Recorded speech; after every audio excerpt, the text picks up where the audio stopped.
Hello, everyone. If you are listening to this, then you have tuned in to episode 6 of Qwertycast, and by proxy are an honorary Qwerty Birdie. Congratulations. In an attempt to make good on our promise on bi-weekly episodes, we have sold our souls to the devil to get more time on other things. We also have some new people to introduce, new segments, and just general chaos. Today, I am joined with Andres. Chaos. And I'm Kenny, and it is a sincere pleasure to introduce our two newest hosts. Dave, say hi. Hi. Joe, say hi. Hello. Thanks for being here, guys. We are going to move straight into our What's Up segment where we talk about everything but gaming. So, guys, go ahead and just tell me what's up. What up with that? Yeah. Who's starting? Let's start with you, Dave. What's going on? Let's start with the new boys. Okay, cool. Not too much going on here, just I have been not playing a whole lot until recently, and Who are you? Why are you on this podcast? Okay, why great. Are we here? We're gonna start with that. Cool. So I guess Kenny and I have known each other for a bit, and I used to record stuff very poorly and have wanted to get back into it. And was Check very, out very Insert thankful. Coin Media. Don't do that. Don't. Anti shout out.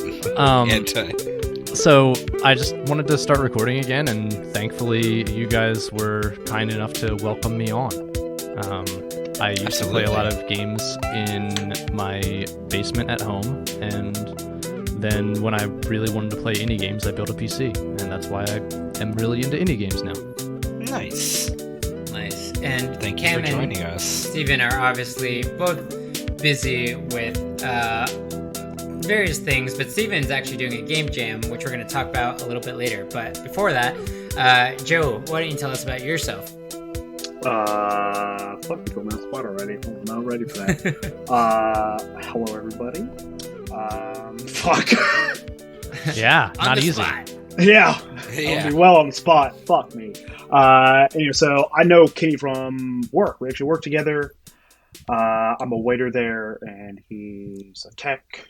Battle and Brew. Yeah, Battle and Brew, that whole fiasco Hey. fun party. If you actually look at that Twitter, all the graphics I make.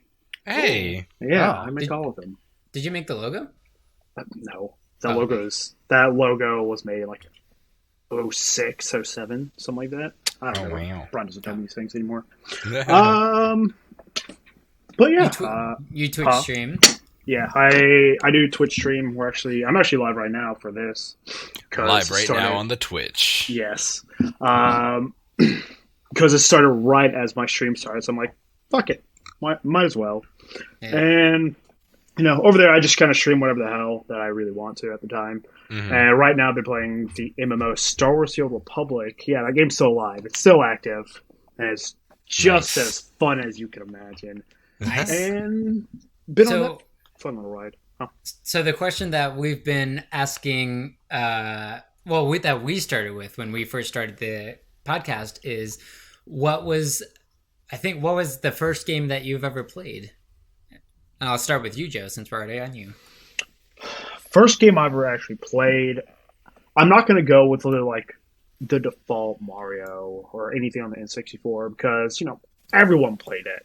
There was 1 in 3 households that had an N64. But I'm going to go to the game that I first truly remember playing and consistently playing was a old school RTS, real-time strategy game for people that don't know what that is, Command and Conquer Generals 0 Hour. Wow. Yeah, I'm carbon dating my age there, but that's one of the first games I truly remember playing to a consistent level. If it's not that, it's definitely Ratchet and Clank on the PlayStation 2. That's a good one, too. Yes, definitely. What about you, Dave? I wonder what I said. I know, I was trying to remember. I think I said Oregon Trail or something. Oh, or yeah, Lemmings. yeah. I think it was Lemmings for me. It was Lemmings because I listened to it like 2 days ago. Ah! Nice. That's amazing. So I guess the first game that I remember ever touching would probably be Myst, like that very, very old puzzle game. I can't even remember that much about it. But the first game that made probably a huge impression on me from like actually just constantly playing would be the original Diablo for PC. Oh wow! Nice. Yeah. I would play that class. I see. Hours and hours and talk to strangers on the internet, some of whom I was friends with for many, many years afterward. Aw. Cool. Yeah. I don't know what I said the first time, but I feel like the first game I probably played was like the Lion King PC game that was like on a CD-ROM that I played consistently. I remember that. Jesus. Yeah, that and like was there a Tarzan one? Yes, there was. It was Tarzan game inside of another game. It was a mini game, pretty much. Yes, to promote the movie. Do you remember what I said on the podcast? Since you I have to go back and re-listen to it. No. Well, I mean, I'm not going to say no to another view. But besides that, I as far as things that are just not gaming, I've got a music video shoot coming up. Very soon, a couple weeks from now, actually, that I'm prepping for. Finishing up some more live in the living room stuff that I've been doing. Mm-hmm. LMP live in the living room. And I think now would probably be a good time to really quickly say we launched our Patreon. And we officially have that out for Qwertycast, so you can go check that out. I think we mentioned it last time briefly, but I don't remember. We might have mentioned that we were setting it up. Yes, but it's officially out now, and you guys can go check that out if you want more content from us or just a way to get more in touch with us in general. But that's pretty much... Oh, I saw Frozen 2. And I think that's it. That's it for me. Well, we can also mention that our Twitter is live as well now. Our Twitter is live. And it's going to have probably postings of our episodes and just thoughts and mentions about games from us, the hosts. There will be plenty of thoughts using that Twitter. Yes. Me included. Andres, what's going on in your life? What's going on? Well, I have a trip to the Poconos with some friends coming up next weekend. I'm really excited about that. Hey, dumb question. Where is that? The Poconos? Yeah. It's in Pennsylvania. Oh. It's like 2.5 hours from Philly. So we do like a yearly trip, and this is like our 4th yearly one. The 3rd one that I've been on. So it's going to be really fun. And other than that, I'm prepping a lot for my friend's wedding because I'm one of the groomsmen and doing a lot of like helping with the planning. So that's pretty much taking my entire month over in a good way. I fucking love it. Like, it's so much fun. I'm so excited for these guys to get married. Cool. Yeah. What about what about you guys? Oh, do you guys hear that sound? That means this is something new that we're going to try this podcast. That means we're going to check in with what's happening with Joe, who's streaming on Twitch right now and playing some games. That's what that's going to sound like. Joe, why don't you just kind of give us a quick what's up on Twitch right now? In reality, not a lot. It's been happening since I started because there's some difference for me and the people that come in to watch me. They're kind of like off and on, kind of coming in and hopping out. I'm still trying to spitball on what I want to play temporarily. I'm stuck between either Hearts of Iron 4, which is a 4X strategy game. If you don't know what it is, I'm not going to explain it because it'll take me about 30 minutes. That, or I don't really know yet. Cool. Well, we'll obviously check it. We'll check in with you later when that song comes back on. But Andres, if you want to, you were starting to say something that I see how this is going now. I kind of like that. Yeah. Back to you, Andres. Yeah, right. Well, my back to me is also back to y'all because I was just going to see if there's anything else going on in your lives that you guys want to talk about, or if we should move on to the next thing. I think I'm ready to move on.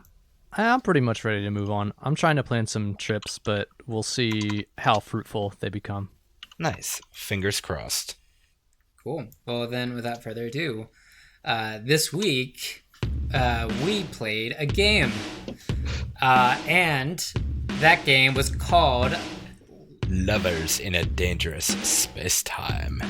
Thank you. My brain farted. I'm so glad I said it. For the first time ever, we played the game together as QWERTY hosts, new and old. Yay. And yes, that game was Lovers in a Dangerous Space-Time.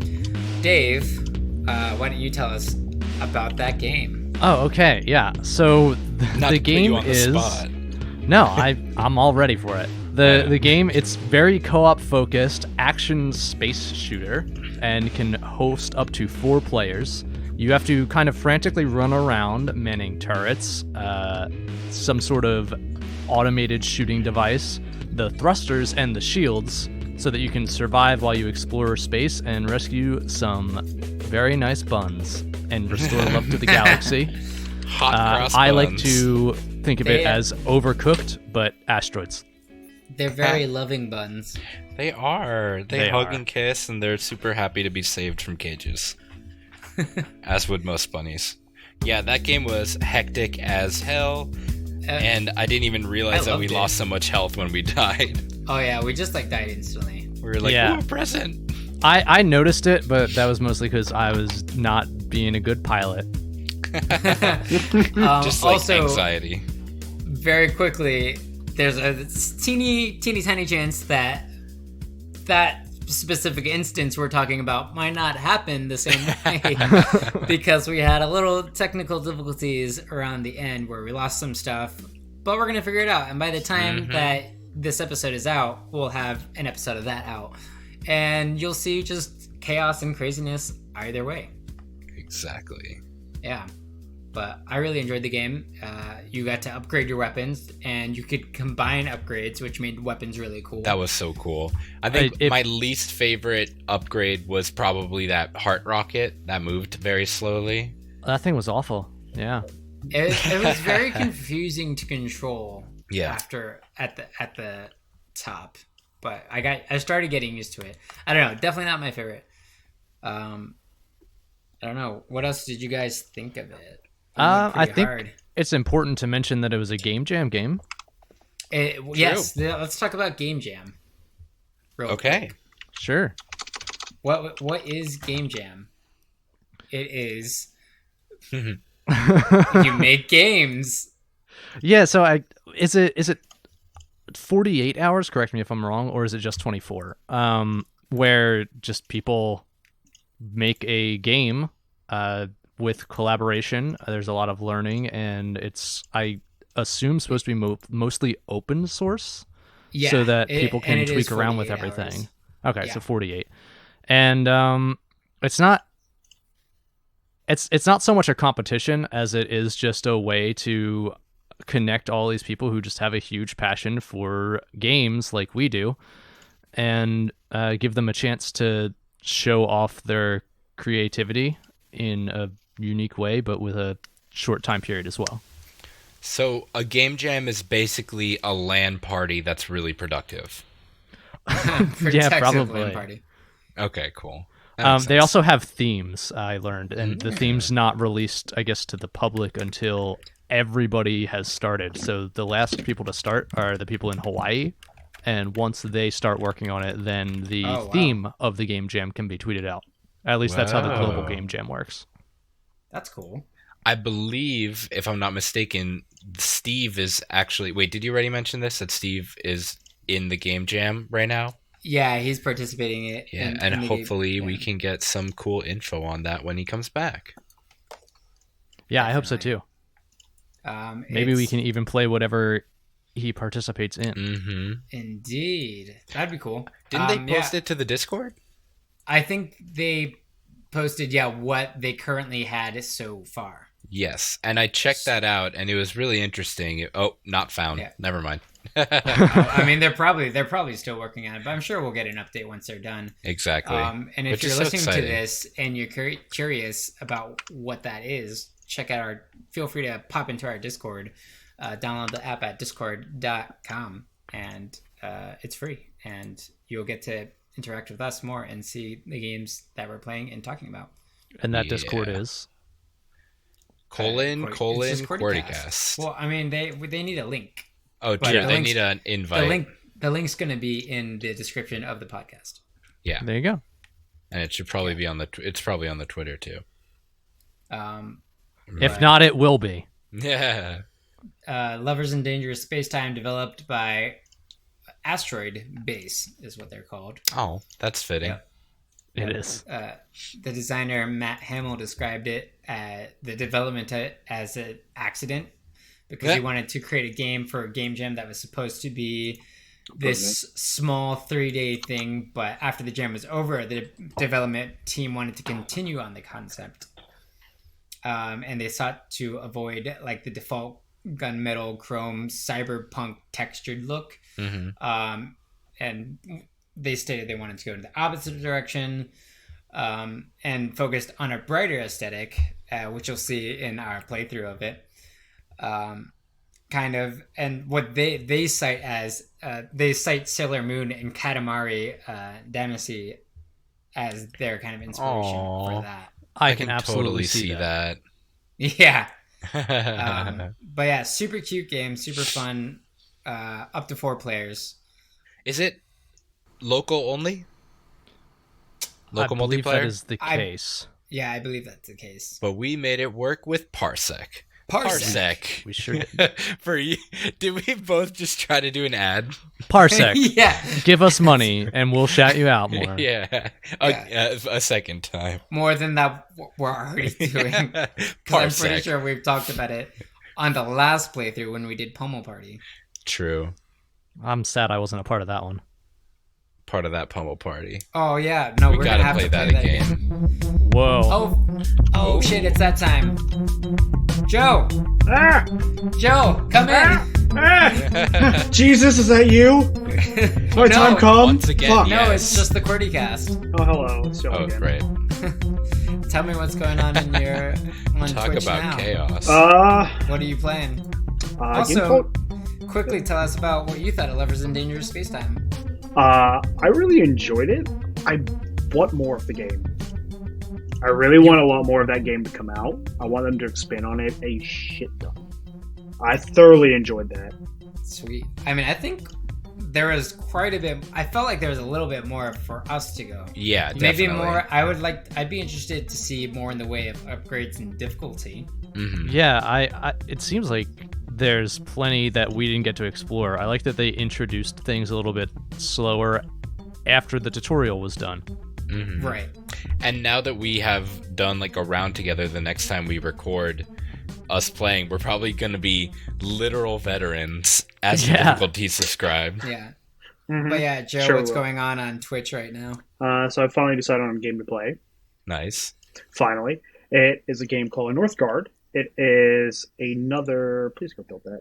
It is another... Oh no, I'm going to die. Uh-oh. Oh no. Oh no. It is another RTS because I'm a big RTS fan in general. Like, I started off with RTSs.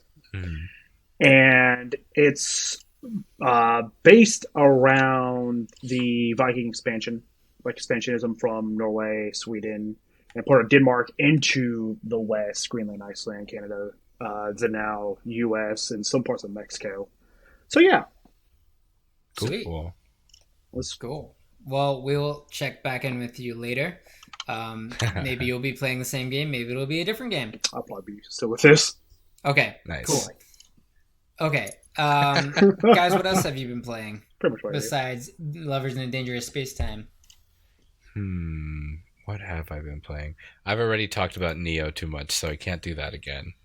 I mean, Neo is still always a great game. Anything else that you want to add to Neo? It just keeps going. It's just like, oh wow, it's like I haven't played a game this long since like Persona 5.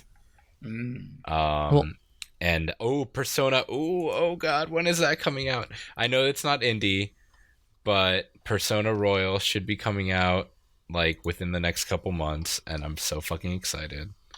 Yeah, that'll be Persona great. almost feels indie to me.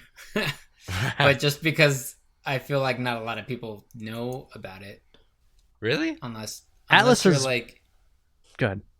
No, you go ahead. Oh, you Atlas, go they really painted themselves into a very specific niche, I feel like. So a lot of people don't discover the games until way later on. I only knew about it because my brother played Persona 4, I believe. Maybe he played 3 without me knowing, but that was the first one that I found out about was number 4. I didn't know there were 4 other Personas before 5. So Or that it's a spin-off of one of their other series. Shinigami didn't Tensei. know that either. Yeah. Royal comes out, and I don't know, Kenny, do you know what the deal is with Royal? I barely know what the deal is with Persona 5. So basically the reason this is exciting is that Persona 5 is a massive game. There's so much to it, and what Royal is it's not technically a whole new game. It is Persona 5 again, but it's restructured in a lot of ways. They've added a lot to the dungeons. They've added a whole new character and a whole new plot and a whole new section to explore in the city.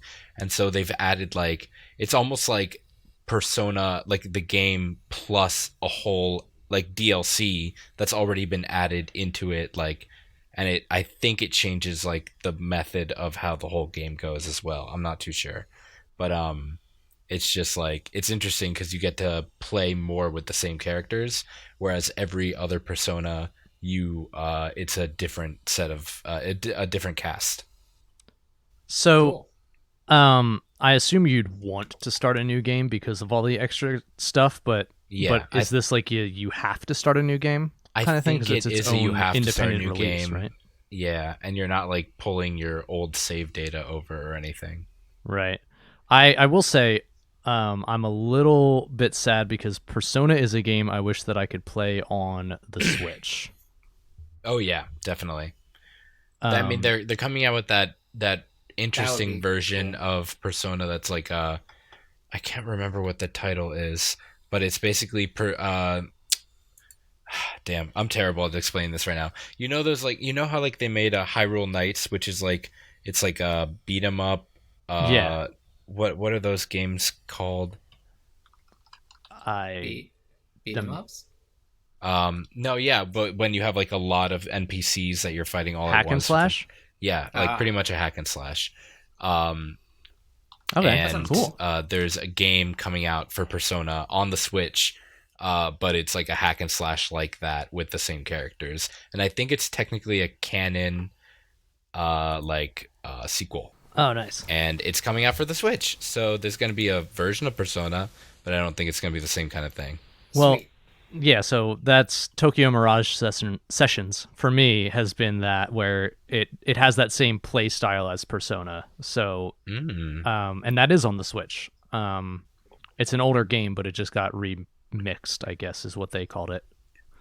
Yeah. And Encore, I believe, sense. is what they called it. Tokyo Mirage Sessions Ooh. FE Encore. That sounds familiar. So I've currently been playing a couple of games. I beat Celeste a couple days ago. Yes, you did that on the Discord. Yeah, and I've been playing that on the computer, by the way. Yeah, back to PC. Yeah, back to PC.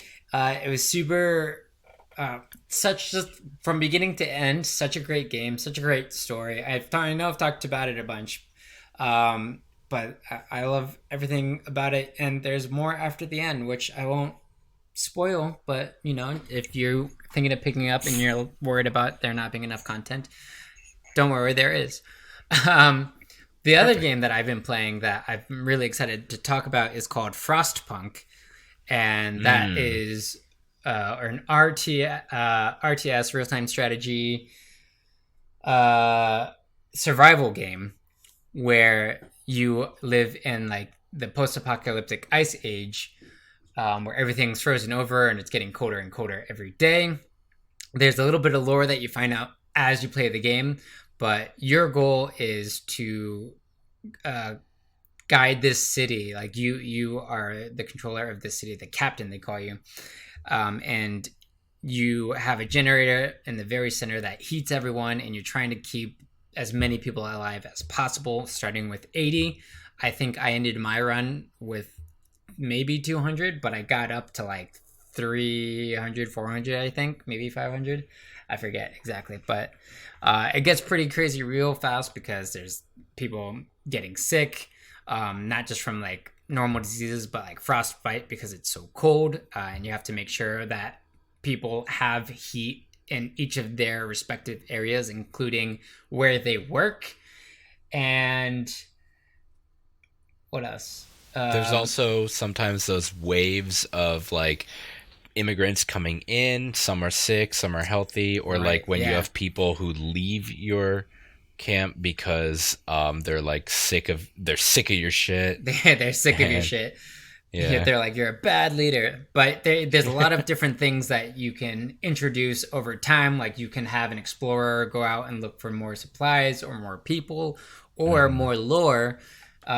You have everyone has their own jobs that they can go to. So you can have people collecting wood or like coal or steel. And there's even mechs that get introduced into the game later to do automation stuff for you. You of course have to worry about food, and it's a lot, and it's a real fun game if you're really into like strategy games and keeping people alive and making tough decisions. Dave, do you have any games that you've been playing recently? I mean, I did jump into a couple games. Oh jeez. He's been summoned. Hello. I have been summoned by the gods to speak for 4 minutes. That was amazing. Tell us what's going on, Joe. I forgot how hard this game was sometimes. What, are you still playing the same game? Yeah, I tried to do a little skirmish just to pass the time, and let's just be honest, I died in about 20 minutes. Not even 20 minutes, about 10 minutes. I got memed, so now I'm just playing the campaign. Wait, what's this game again? I forget. Northgard. Northgard. What killed you last? Food. What? I died of starvation. Oh, okay. And if you guys listening want to check out Joe when he does other streams in the future, you can follow him at Rollent, ROLENTH. On Twitch. Yes, on Twitch, Twitter, whatever else you want to follow me on. And while we got you here, could I also ask you, like, what other games do you stream? Primarily MMOs. I really adore MMOs and everything that they are, and I need more villagers' help. Alright, screw this guy. Go do that. Primarily MMOs. Right now, I've been playing Star Wars Republic, like I said earlier, just because it's a game I've been playing since the day it came out, and I adore the game, and it's just a bunch of heresy and fun to do. Love some heresy. That's beautiful. Heresy is my favorite. There you are. Slaughter. There we go. Slaughter. Cool. Slaughter. Well, we'll check in with you later. Dave, let's fly on back to you. All right. I think it's even about time, possibly, where you go, like, you were going to say that your game is part of your news anyway, right? Yes. Oh, snap. Should we fly into that? Yeah. Okay. I guess that's fine. Flix. I guess that's fine. News with Flix. Which is NEWSFLYX. NEWSFLYX. Oh, my goodness. I love that. Steven, you've been replaced. Now we got NEWSFLYX. NEWSFLYX and chill. Flix is... Oh. Ooh. All these keep getting better. Dave's handle, FlixWad. That is true. That's where that comes from. We're not just saying Flix randomly. No, I just made up that word. No, but anyway, Dave, for that to be just random. Tell us about your news. Sure, yeah. So, a game that is coming out very soon into early access, actually February 6th. I played the prologue to it. The game is called Stone Shard. I'm going to read really quick the description here, which is that it's a turn-based RPG in an open world where you experience the unforgiving life of a medieval mercenary. So you have to, it has survival elements, but it's a dungeon crawler roguelike. I read online when I first heard about the game. Hold on real quick. What is rogue like? Okay. And what is rogue? You might be better at saying what rogue exactly is, but like roguelike. Am I? I don't know. Roguelike, I can tell you, is the games where things have some element of that random generation where you start from a point and have to basically re-choose all of your base skills from that point. This one has a save point throughout it where I guess your skills will stay as they are. I haven't gotten too far into the prologue, so I don't know if it changes for the main game, but for example, you usually start with a clean slate each time that you die, and you might have some stuff that carries over. Like in this game, it looks like your equipment carries over to some degree, like from those save points, but if you die, you have to restart that level from the beginning with whatever you had when you started that level. And you said it's a turn-based RPG as well? It is. It's a turn-based RPG. It's very dungeon crawler style. What's it called? Stone Shard. One word. Stone Shard. Yeah. It is published by Hype Train Digital, who has also published Stone Shard's other game, which is called 12 is Better Than 6. Ooh. I saw this while we were parsecing onto your computer. Yeah, that's because that was my that was all of my research that I was doing. Actually, I have the store page for Stone Shard up and I've been distracted because it keeps playing and it just looks so good. The way that I heard it described was as kind of a hybrid between Diablo and Darkest Dungeon, which if you have not played that game is phenomenal. But yeah, I like that there's a randomized loot system and you have to have equipment. They have leveling with different skills and stats, to make your magic more powerful, or if you want to focus on a strength build. And then for skills, you have to find books, I guess, tomes, and that unlocks the ability to unlock the skills as you level up. But then you also have to manage your hunger, your thirst, your pain. Oh my god. Crippled limbs and bleeding, and toxicity. So for example, so to make your limbs heal faster, you can have, I think that's what it is you can have an inhaler, but that inhaler is increases your toxic level. So then you have to use an antidote to lower your toxicity. I also see in a screenshot that it looks like the inventory is also laid out like the game we were playing. What's it called? Path of Exile. Yes, Path of Exile, which Steven recommended. And Yeah, that game is so much fun. It's very much laid out the same way. Is that a Diablo relic? Yeah, Path of Exile is kind of almost a loving ode and expansion of what Diablo started, which I'm a huge fan of David Brevik, who is, I believe he was the lead developer of the original Diablo and the creative director of Diablo 2. He now makes his own games, but that's a tangent for another time. Yeah, that style was almost it was almost done on accident, but everybody loved it so much, so it's kind of become a mainstay. The difference, I guess, here is instead of Path of Exile, where everything feels like it's happening in real time, this is very much a turn-based game where you attack, the enemy attacks, you attack the enemy, or you move, the enemy moves. And it runs off of the grid system. The only other game I've played like that is Crypt of the Necrodancer or yes. Pokemon Dungeon, which they are re-releasing, by the way. Oh. I can't remember on what platforms, but they're re-releasing the first two Pokemon Dungeon games remastered. Nice. So yeah, plug there. Crypt of the Necrodancer would be a good way to compare it, except for without the rhythmic aspect. Yeah. Yeah. Which is indie, so 1 point for indie, 1 point for not. Yeah. So then the next thing is very recently hitting early access was TemTem, which is an MMO heavily inspired by Pokemon. They are not shy about it, but I've heard that they've made a lot of improvements to the core mechanics in terms of how Is the battling turn-based as well? Yes, battling is turn-based. I'm 99% certain of. Can you just watch the trailer? It's like literally just like a whole new Pokemon.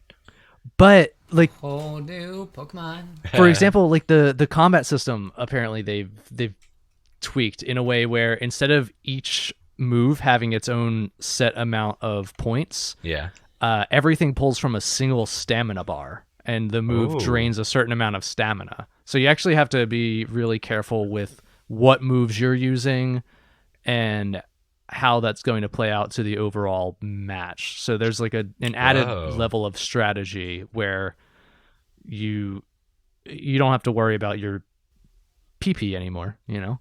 Yeah. But don't want to worry about my PP. Yeah, exactly.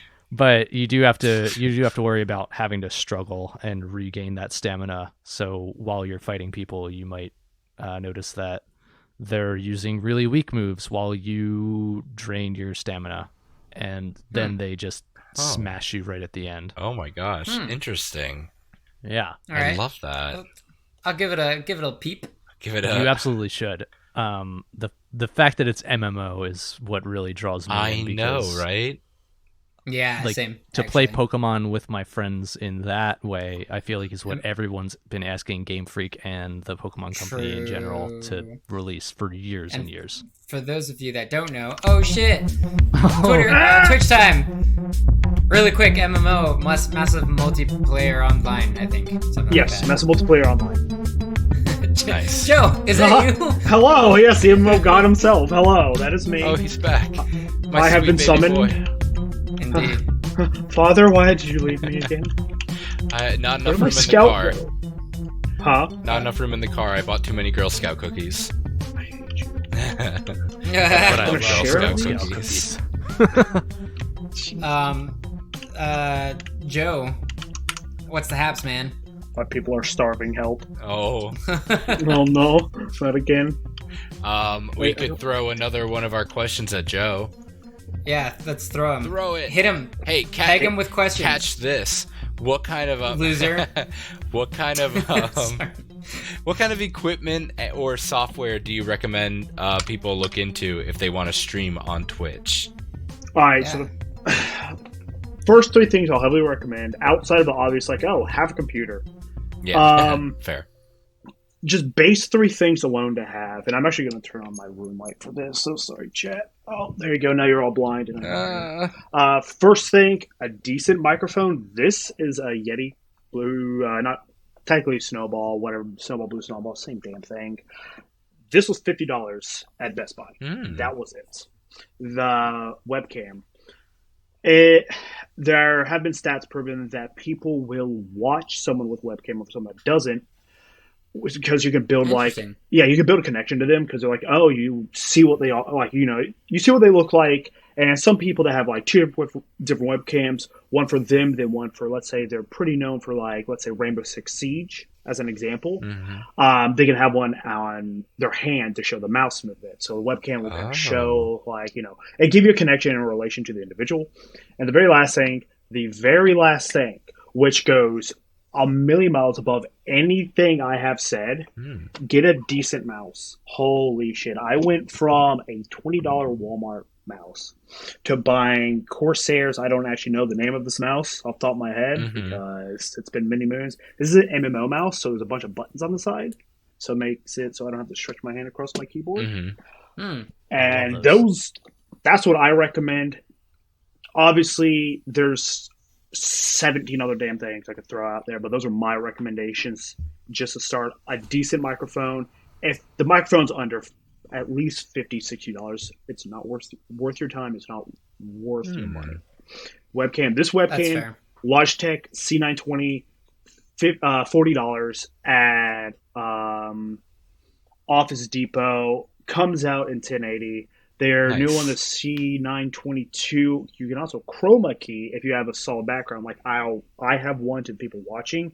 If I removed this, obviously this is my ceiling, remove my ceiling and remove the crap over here, my snack table, I could actually chroma key myself out, and you'd only see this side diagonal view. And the mouse is just better. Yeah, in general, a mouse can improve.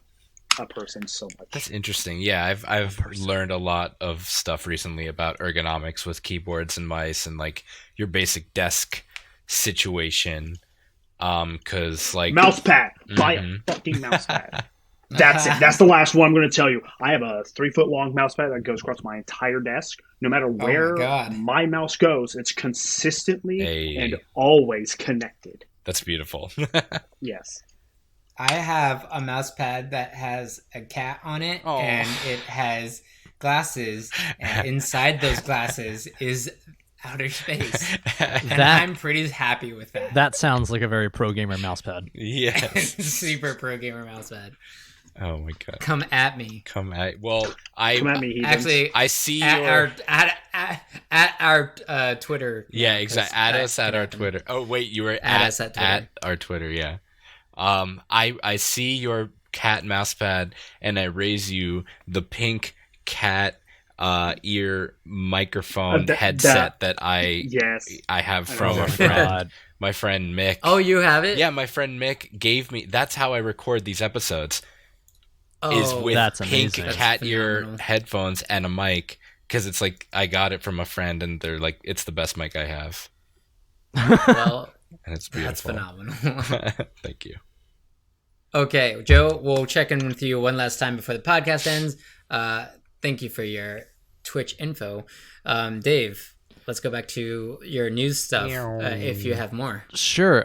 There is one more that I can talk about, but I believe you had a game that counts as very recent news that you'd like to highlight. It's recent only because I only just learned about it. This game is called Noita, Noita, developed by Nola Games. And I had a couple of friends that were streaming it, and I thought it looked really interesting. Very like 16-bit kind of style. But the whole thing about it is its whole like tagline is the game takes place in a procedurally generated world where every pixel is physically simulated. So imagine those like sand games that you might have played when you were younger, where you fill different things with sand and like fire and like water and whatever else, sludge, I guess. And it would just have different effects in it. Well, this game, like you can shoot through the ground, and if you have a bullet strong enough, it'll go through the ground. And if there's water there, the water will drain into that hole you shot. Oh, so it's like like logical. Yeah. So like real physics. Almost. Fair. But it's a action adventure roguelite game. And the player controls a witch that can create and cast spells in order to defeat enemies. And yeah, that's like the very upfront basics about it. You can like melt and burn and freeze and evaporate your way through this procedurally generated world. Collect gold, get more upgrades, and yeah, just go until you die, basically. Nice. It's super cool. I haven't gotten a chance to play it myself, but I think it's out right now. It is out right now for I think $17. So kind of steal, I would say. A fun game if you're really into roguelites and physics. I love roguelikes so much. Yeah. So what's the difference between a roguelike and a roguelite? I genuinely don't know, because I've heard both thrown around, and sometimes both to describe the same game. I've definitely read both of them. I'm Googling it too. Rogue. Okay, we got... Roguelike equals progress completely resets after a run. You start... run okay. N+1. Exactly, just started. Yeah. Gotcha. Yeah, and roguelite is some form of progress is preserved from one run to the next. Gotcha. So examples would be money, skill upgrades, etc. So then maybe whatever description I read was incorrect about Stone Shard, because that sounds more like a roguelite, where some progress is saved. Right. Well, there you go. And roguelite would also be something like crap, I thought I had this. Dead Cells. I'm looking at the image right now. I think it's the one where you're fighting through a castle and you keep like aging through your own ancestry. Rogue Legacy. Yeah, that one's really fun. I guess the last game that I was going to talk about is a game that, infuriating to me, is not new news. It's been out since December of 2013, just in various stages of alpha. It is called 7 Days to Die, and is developed by the Fun Pimps, and the publisher is Telltale Games was the publisher on it. Yeah. I thought they shut down. Yeah, so I think now they're self-publishing. But I believe Telltale Games was the original publisher of it. Does that make them indie? Yeah, I mean, Hey. Indie all the way. So it's been frustrating to play the game, even though I do love it. To give you some background, it's a survival crafting horror game almost, where you have to, base build and deal with all the regular survival stuff. Well, I guess just hunger and thirst and infection. They have day-night cycles and a whole skill system. But on the 7th night, and this is why it's 7 Days to Die, every 7 nights, there is a horde of zombies that attacks on the night. So cool. I love a good horde. Yeah, so you get overwhelmed by some filthy hordes, and usually people who are less experienced with the game die horribly, a lot. Right. Cool. I guess the news being that the most recent patch was on January 24th of 2020. That's Alpha 18.3. Nice. But the original Alpha 18 version released in October of 2019. So not too much time difference. Like, they're actively working on it. Oh yeah, they're constantly working on it. There's so many updates, which is why I feel bad when I'm frustrated at them, especially being an indie developer, because every time they release one of these new major updates, you've got to wipe your game. Like, you can't continue it because you're on a new version. Oh, yeah. So there's they've changed some mechanics or they've added new stuff in, and it wouldn't. That makes sense. So like, I get that frustration. And if you use it on the standard settings, the grind to get back to where you were is so long that it's almost makes it hard to go back to, unless you just haven't played for a while and are like, I could start a new game. But you can customize the settings, so I guess if you wanted to breeze through everything a little bit faster, you could. And overall, at least maybe not everybody's opinion, but mine, they do make significant improvements each time they release one of these new alphas. I just wish that they would go into maybe say beta at this point, or even better, get to a 1.0 launch so that it would exit early access at any point in time. But I guess that brings me to the question that I wanted to pose to you guys, which is, how long will you support a game that is in early access? Like, when do you give up and say, this game is not going anywhere, I should just stop playing, or maybe come back in X amount of months, years, etc.? God damn it. Yanks. You first, Ken. I'm trying to think if there's any game that I've done that with. Where you gave up? Yeah, and stopped. Well, okay, so I think the only game that I've really done that with is The Long Dark. Because, like, for a long time, they just didn't have any updates. But then they had an update, and I came back to it, and I was like, oh, sick. So, right. I don't know if this answers the question or not, but I guess I would definitely stop playing it after a time, and maybe that time is like a year if I'm really enjoying it up till then. But I would go back to it if they gave new stuff, like any good game. All right. That's Yeah. fair.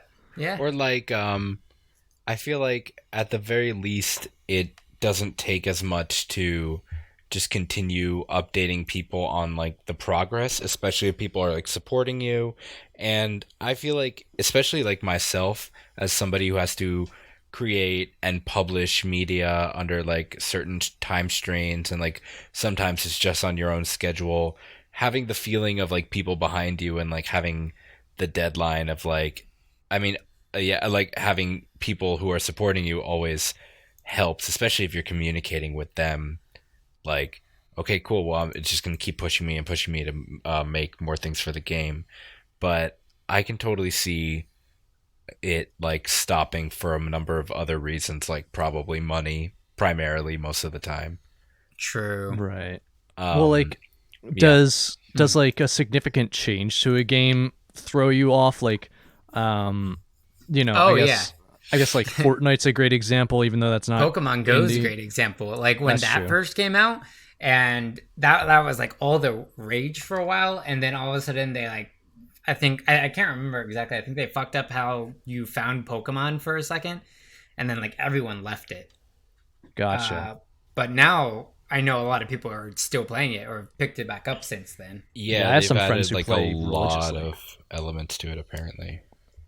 And then, is there any other barrier of entry? Like, if you're buying an early access game, for example, TemTem, are you willing to drop like $30, $40, $50 on an early access?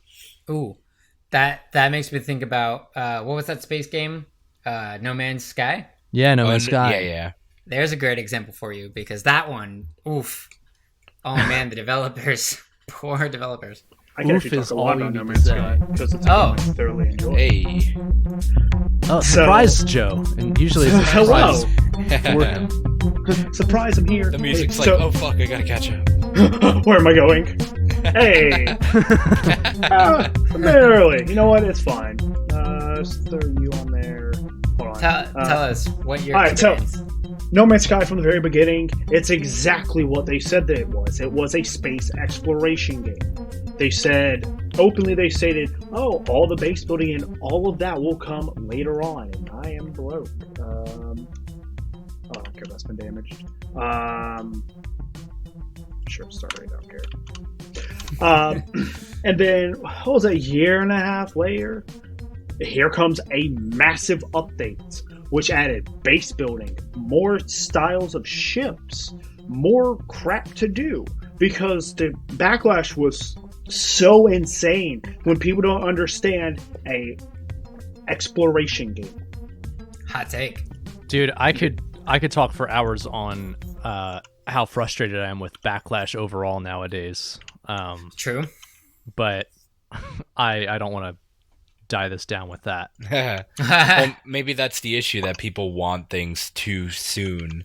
And like, do you think a lot of games lose funding because people aren't getting what they want like quick enough? Absolutely. Definitely. That was the same thing was happening with animation on YouTube, and like animators trying to put shit out and like always getting backtracked because money and time. And also, like, why would you want to sacrifice quality? Like, I'm not stoked that Cyberpunk is delayed, but I'd much rather it be delayed than it come out this month or whenever it was originally scheduled, and then it be completely trash, and then them say, sorry, we had to release it to meet a deadline, but in like 8 months you should totally buy it when we've actually finished the game and patched it in. Right. With Cyberpunk, it wasn't even like, oh, like the game's not done. The game's done. They want to make sure it's right. Like, right. They have a team of like 15 people playing it, actually playing the entire game to make sure everything is properly done so they can release it, so they don't give out a either half-ass or just a shoddy game. I love exactly that. Like, focus on quality. I'm 100% with you, and I admire the developers' dedication for No Man's Sky for taking as long as it took to make the game what they said that it would eventually become.